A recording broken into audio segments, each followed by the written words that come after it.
So let's go ahead and get started. We're here to talk about the 3 things that 12th graders need to do, and perhaps more importantly, how you can help.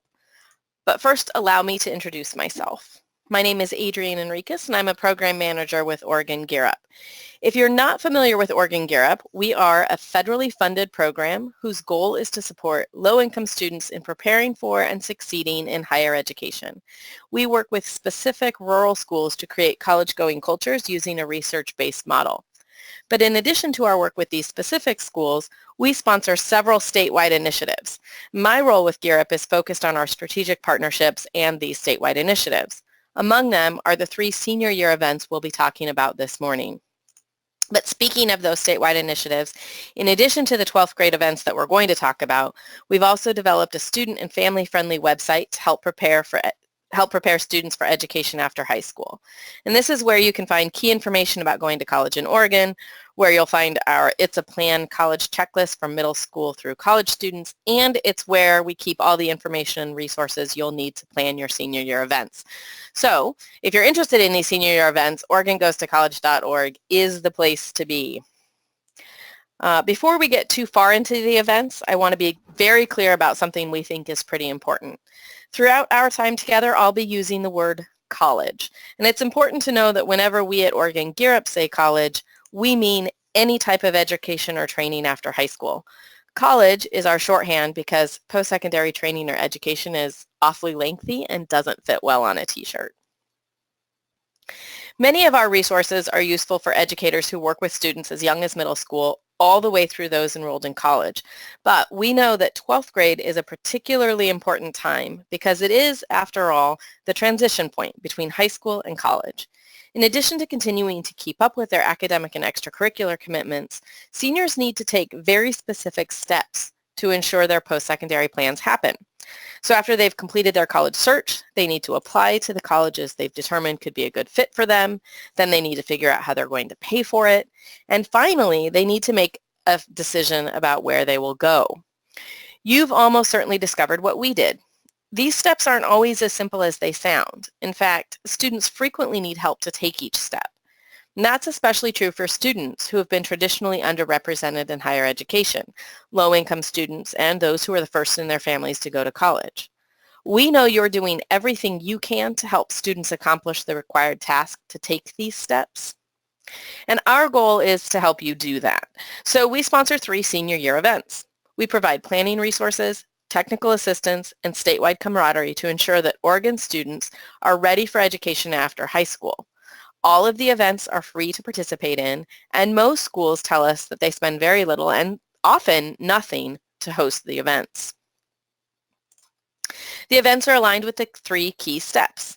College Application Week helps students apply, College Cash Campaign assists students with finding funds to pay for it, and Decision Day celebrates their successes and guides them as they go. 12th graders need to apply. College Application Week is all about providing dedicated time and space during the school day when students can receive help from school staff and volunteers to complete their college applications. Ultimately, the goal is to increase the number of low-income and first-generation students who enroll in college. If we can help them with the first step, we're on the road to doing that. I'm someone who believes history and context is important, so I want to share just a brief bit about how this effort got started. I wish I could say that College Application Week was our idea, but the truth is it started in North Carolina back in 2005. It began as a small pilot project in a single high school where staff learned that many students who were participating in a FAFSA completion event hadn't actually applied to college. The staff discovered that some students didn't know that they needed to, while others had encountered questions that they didn't know the answer to and so had just neglected to complete the applications. With some quick thinking and action, the staff hosted the first College Application Week to ensure the students would be able to attend college in the fall. The following year, the program was held in 16 schools.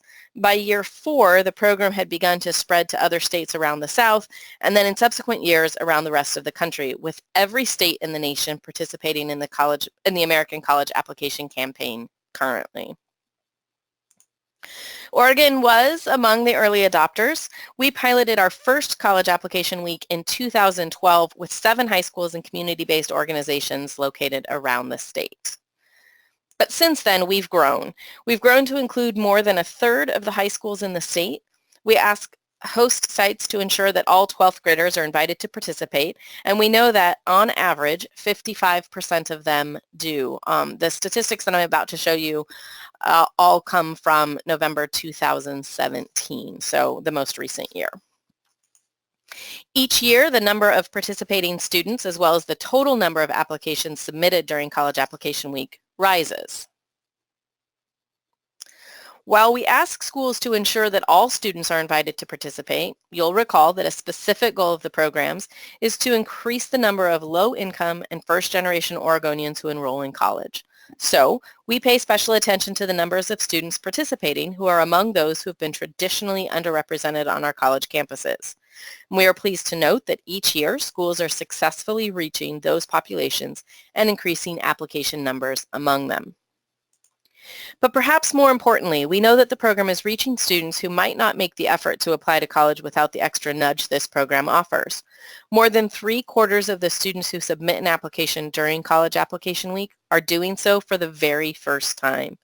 And since they're doing it in a supportive environment, they're largely successful with submitting a complete application. College Application Week provides the support, but also the time for busy students.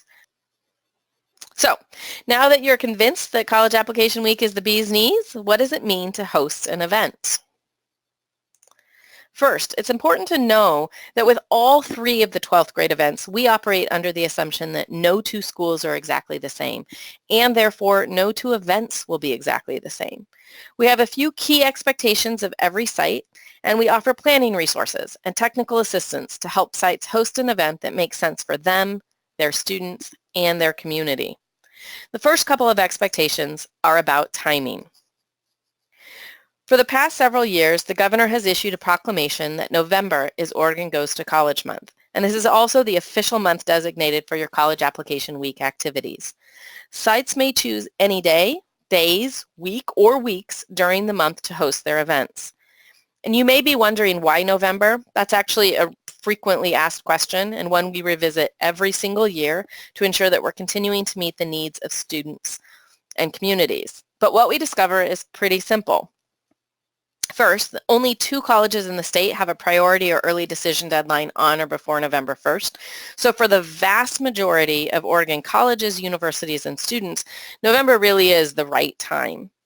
Remember that 76% of students complete their first application during College Application Week, and that tells us that the students we're most trying to reach have likely not completed their college search prior to November. And for the 1/4 of students who have already applied to college by the time their school hosts a College Application Week event, November 1st is the beginning of the Oregon Scholarship Application season. It's when OSAC opens. That means there's an easy, viable, and college-related option of something for students to work on during College Application Week if they've already submitted all of their applications for admission. And if we went any earlier in the school year, that just simply wouldn't be true because of the opening date for the OSAC scholarship. The other timing-related expectation we have is that you host your events during the school day. This is all about ensuring that all students have access to your program. Students who have after-school responsibilities are among those we are most trying to reach through College Application Week. The more data we have about how things are going, the better. Therefore, site coordinators are required to complete a survey providing information about the number of students who participate and how many applications they've submitted. In addition, we ask all sites to strongly encourage and even incentivize that students complete a survey about their CA experience. This is how we gather information about students participating in your program. And as a thank you for schools who have a student survey response rate in excess of 50%, we provide school-specific data that you can use to brag about your students and to build support for future programs. Aside from these 4 expectations, we really do welcome schools developing College Application Week events that work best for their schools and communities. And that can mean everything from offering a simple drop-in option for students on one day during the month to hosting a full week of activities related to applying to college.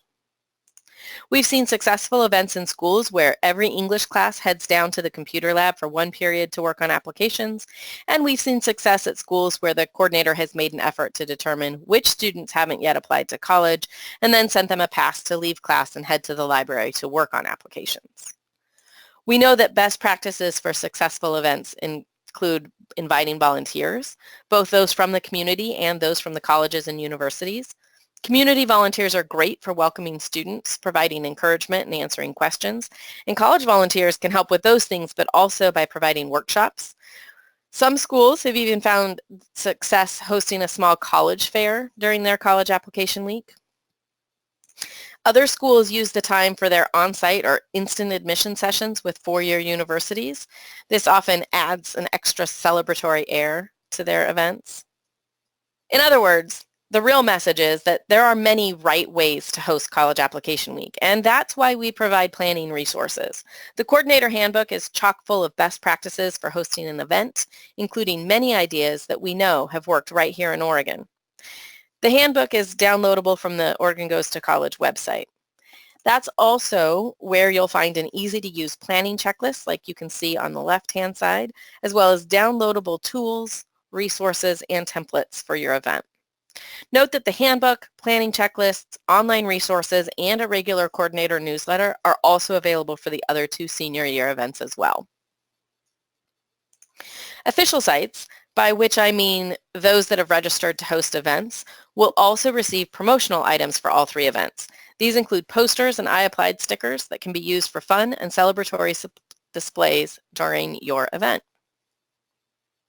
You may have noticed some green I applied stickers in that sea of blue and green in the last set of photos. They featured the outline of our state and a dollar sign. We provide those to help celebrate when students take a step toward paying for college. Helping students pay for college is what the College Cash Campaign is all about. But we call this one a campaign because it truly encompasses all of the different things that you do to help students access funds to pay for college. We think of it as an umbrella over all the events and activities that you do with students and families from September through June. Even if you aren't yet officially hosting College Cash Campaign at your school, we know that you're already doing a significant amount of the work that it covers. For example, do you teach students about the various forms of financial aid? If so, that's part of College Cash Campaign. So is helping students complete the FAFSA, also known as the Free Application for Federal Student Aid, or Oregon's Financial Aid Application for Undocumented Students, called the ORSA. Efforts to assist students who intend to go to community college with completing the Oregon Promise application, or helping all students complete the OSAC application, which, did you know they've already started if they've applied for Oregon Promise, are also included under the College Cash Campaign umbrella. So is assisting them with additional scholarships. But that's not all. This campaign is designed to help you and your students think broadly about what it means to pay for college. So that also includes helping them to compare financial aid awards and understand student loans. And then once they've made decisions about where they'll go, it can include helping them to develop a realistic budget and build their financial literacy skills. So College Cash Campaign is broad. It involves students and families, and it encompasses a wide variety of money-related themes. It is also long-lasting, spanning the entire school year. That means that it's okay to include College Cash Campaign activities in your College Application Week events, such as encouraging all students who apply to a community college to also use the time to complete their Oregon Promise application, or suggesting to students who've completed their college applications to begin working on scholarships. Since College Cash Campaign also includes helping students compare financial aid awards, it may spill over into your decision day efforts. That longevity is why we call it a campaign rather than a discrete event. As with College Application Week, College Cash Campaign is part of a national effort. We've been sponsoring the campaign for a few years, and this year we were thrilled to partner with OSAC to officially bring the FAFSA and ORSA completion efforts that had previously been administered through College Goal Oregon under the umbrella of College Cash Campaign. That meant that we could have all the planning tools and resources for financial aid assistance in one place. And just as with the other senior year initiatives, we offer a coordinator handbook and event planning checklists, all available to download from our website. The formal partnership with OSAC for this event also made it that much easier to connect our coordinators to the experts on all things OSAC, the scholarship application that allows Oregon students to apply to more than 500 scholarships with one form, the Oregon Promise, and the ORSA, for example. Just as the partnership with OSAC meant we were better able to connect college cash campaign coordinators to the OSAC experts, our new partnership with the Oregon Association of Student Financial Aid Administrators, or OSFA, is allowing us to collaborate with the experts on developing new resources like these, handouts and worksheets to help you help students with tasks, such as completing the FAFSA or ORSA, or coming soon, comparing financial aid awards. The OSFA partnership will also mean that schools participating in College Cash Campaign will soon have access to a speakers bureau and online live chat opportunities with financial aid administrators from colleges throughout Oregon.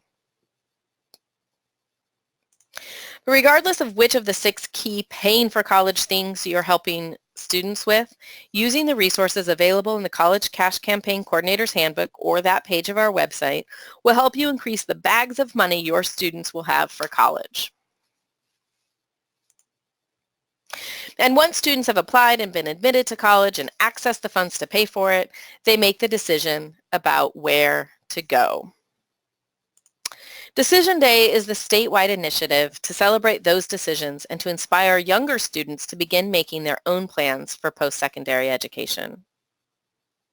Decision Day is designed to align with the National Candidates Reply Date for four-year colleges and universities. That's May 1st. And as a result, we recommend that you center your Decision Day activities around that time. But because Decision Day can include assisting students with making the final decision for where they'll attend college, you may start some of your activities in April. And because it can also include helping students make the transition to colleges, your activities may extend into June. We suggest 3 primary options for celebrating Decision Day. You may choose to do 1, 2, or all 3, or something else that you think of. Just as with the other 2 12th grade events, our goal is to provide the planning tools and resources to assist you in celebrating students in ways that make the most sense for your school and community.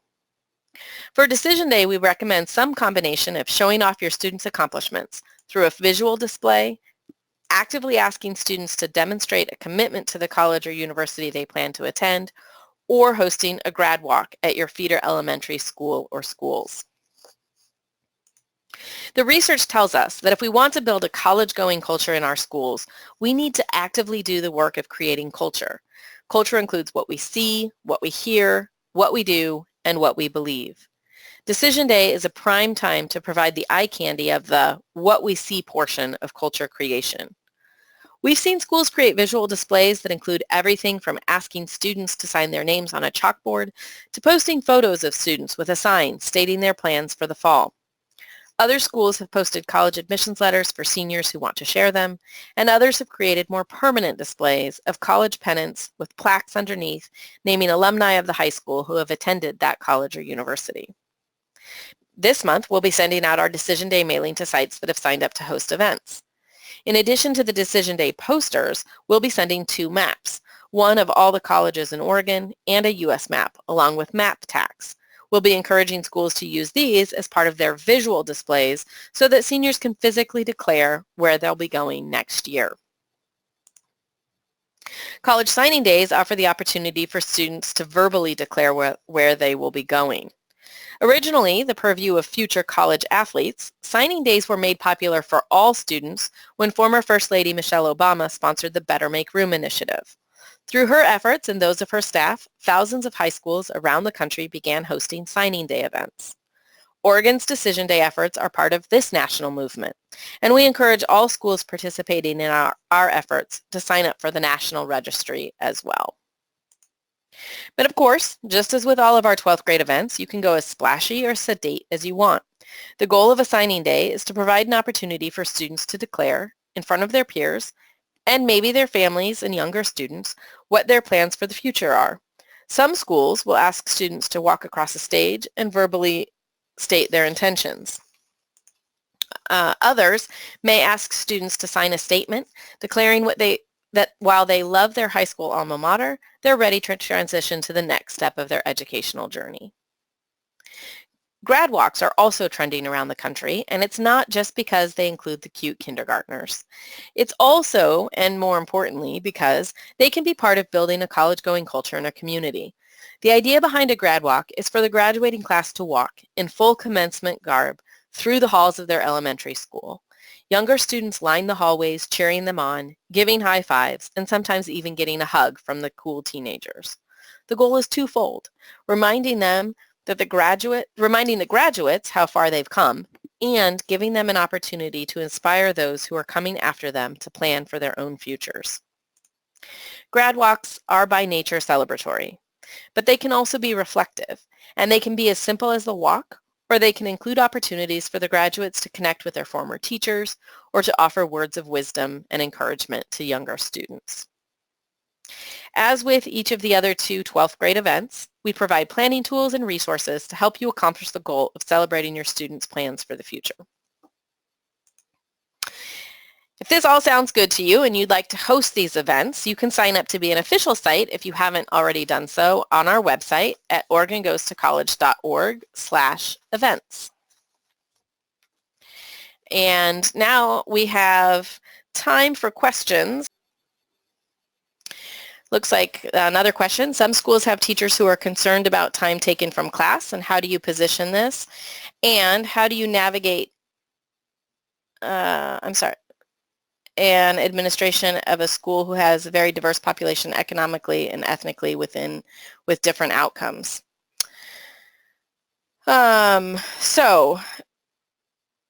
I think there are a few things that can happen here with respect to the teachers having concern about time taken from class. That is a common problem, or a common issue or concern, rather. And I think that there are a couple of different ways to deal with that. You can provide opportunities for students to come during lunch. You can also work with your administration to really, this does require some really strong relationships with administrators, but we find that when there's administrative supports, teachers are much more likely to jump on board, and we like to look at some of that data and show what happens when students are participating in events like these. And so what we know is that students who participate in events like College Application Week and College Cash Campaign, things that might be happening during the school day, are more likely to go on to school and to understand the need to, or go on to higher education and to understand the need to be actively engaged in their classroom experiences in order to do so. And so it's sort of a chicken or egg argument, but students who are planning to go on to post-secondary education are more likely to be actively engaged in their classroom. So we have the data to show some of that. I'm not sure that I totally understand the second part of that question about navigating an administration that has a diverse population. This program is really for everybody.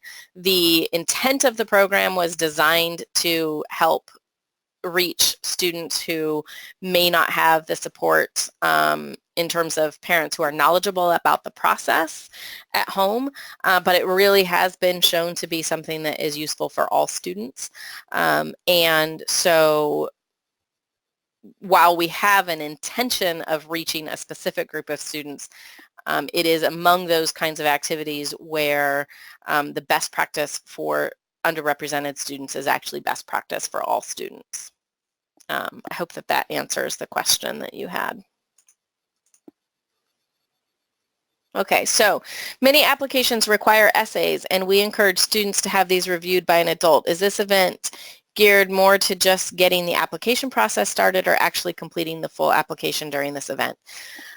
It's a good question. Ideally, this would be an opportunity to, in an ideal world, students would come prepared to submit the application during this event. And so you may do some of that essay writing work with students prior to them arriving, and they ideally would come with a thumb drive or a cloud-based way for them to capture that and copy and paste it into the application. If that's not where your students are at, and giving them an opportunity to be in that space and work on their applications during that time is the way for them to go, that's fine as well.